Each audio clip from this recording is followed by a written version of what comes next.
This car here is going to be a big block modified, and there's a way that you can tell that it's going to be a big block modified, and we'll explain that a little bit. I'll tell you what I know, and then Ronnie Davis is going to get a little bit more specific with us. Because regular, like a small block, okay, you can see we've got an oil pan down here. There's a baffles in the oil pan that try to keep the oil balanced so it doesn't slosh over to one side. That was a problem back in the day because you would actually starve the left side of the motor from oil because the momentum, throwing it into the corner, the oil goes that way.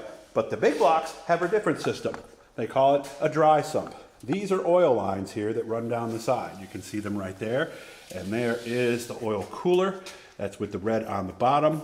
Ronnie Davis is here. He's going to tell us what that is. So Ronnie, this is a dry sump system.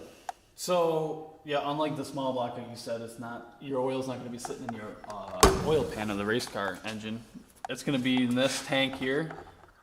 This here, what you see is just a heating pad. Oh, really? On a cold night, yep. On cold nights, you can plug that in and heat that tank up. So a lot of the oil stored back here, and obviously you can see these lines, circulating lines, return line. Those are going to go up to the engine, to the pump, and basically it just circulates as the car is running.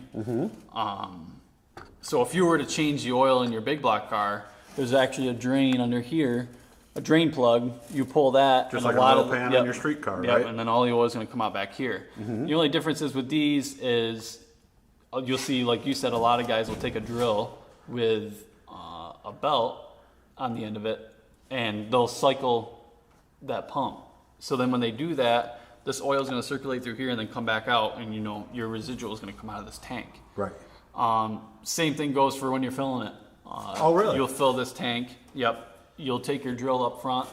You'll spin the pump over till you see pressure come through your gauge. Yeah, you just want to see the gauge move pretty much. Is about it, right? So it's a little bit different than pulling the plug on the pan and then filling it just straight through the engine like you would on the small block. Right? And which line is which? Which is the return line? Return, and then this one would be the supply. Gotcha. Okay. Now, how much oil is in there? Right now, there's none, but yeah, had to be that way. Had to be a smart aleck. So, no, about 7-8 is where we fill it, and then you obviously you're going to cycle it through, and just whatever it doesn't want, it's going to spill out because there's an overflow in there. Okay. So there's a tube that actually goes up, and it'll drain out whatever's okay. overfilled. But and how much oil goes in? Because that pan that you have on your 358 is a lot bigger than like on my 602 crate engine. How much oil goes in there? About the same. About the same. So I fill that up with 7-8 quarts. Okay. Now, when you talk about spinning the oil to get it going through first before you start it, do you do that every time? When you go to start the engine, a lot of guys will. What you should is you'll roll the engine over with the starter without the ignition on, or the main power ignition on. Okay. And then once you build oil pressure... Yeah, because that's just turning it, and the plugs don't have anything to give them power, right? Okay. Anything, so the engine won't fire. So once you get oil pressure, then you hear them stop, spin it over, flick the ignition switch, and then it'll fire the engine. I'm glad you mentioned that, because I always hear guys that I'm like, why do they never start the first time? They're not trying to start it first time. They're just trying to turn it over and get the oil. Pressure, Interesting. So that's one thing I didn't know right there. So, okay. All right. So that's how they work, guys. And of course, some of the actual big small blocks do have some systems too, don't they? Yeah. Yeah. I believe a lot of those guys, I'm not familiar with them, but I believe, those guys that may run the short track super series will have those. Okay. I'm going to show you again. So there's the tank. Fill it at the top. He told you about that at the bottom. The heater's right there. That's the red part. So we'll follow the lines back this time so you can see. Those are the lines, and he'll actually run those lines into the engine when he gets it in there. And of course, that's your return and the other line for the radiator also. Yep. So. Yeah, and those are our cooler lines for the oils. Oh, those? That's up in front of the radiator. Which ones are we looking at now? These ones right here. Those are cooler. Okay, yeah, they're so not. if you go up front to the radiator, that's where the cooler is. Oh, really? Oh, yeah, I see it down there at the bottom. Yep. Right there it is right there, guys. See it? Underneath. I'll see if I can get my hand down in there now. But look right. Yeah, see, can you get there, Ronnie? Yeah, so it's good. Well, yeah. let me move this out of the way. Yeah, there you go. Yeah, that might make things a little bit easier. So. Yep. So that's the cooler down there on the bottom here. Okay, and these are for the radiator, correct? These two right here, right? These ones? Yes. Yes. Yep. That's so. Yeah. If you see a lot of guys with like a hot head plugged into the race car before the night starts.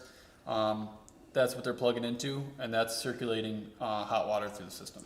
So when we fire it up, we're already at that. Well, what's the temperature we want to be? At 180, 190? Yeah, we like to be at least 180, 160, 180 before we go on the track. Okay, so we don't have to sit there, start it, and wait for it to warm up anymore. Yeah, the temperature is going to be a little bit different than it reads on the gauge, but not a whole lot.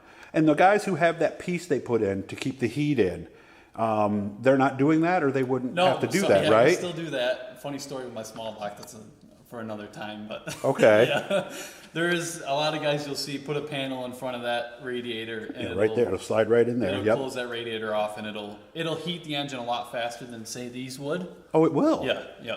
Okay, yeah, because we're not getting any air to the radiator at all. So you can also overheat the engine too. So. Yeah, I had one guy who left it in there for his practice session, and that did not go well. No. So that one ended up making a trip back to the engine builder for some new bearings at that point. So, and what do we run? Do we run water? Do we run water, antifreeze? A little bit of both. For this, going to Volusia because it's obviously cold when they're leaving.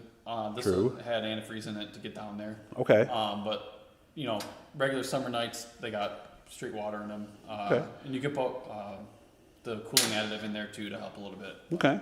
And what are these two lines that are coming out from the firewall? Those are power steering lines. Oh, that's power steering. And same thing, return. And okay. Yep. All right. So we hope you guys learned something on this. Now you know what sump systems are. So next time you hear that big block and they turn it over and it doesn't fire right away, you don't have to sit there and go, why didn't it do that? Because that's what they wanted it to do. Yep. Ronnie, I appreciate your time, man. Good job. Yep. Thank you.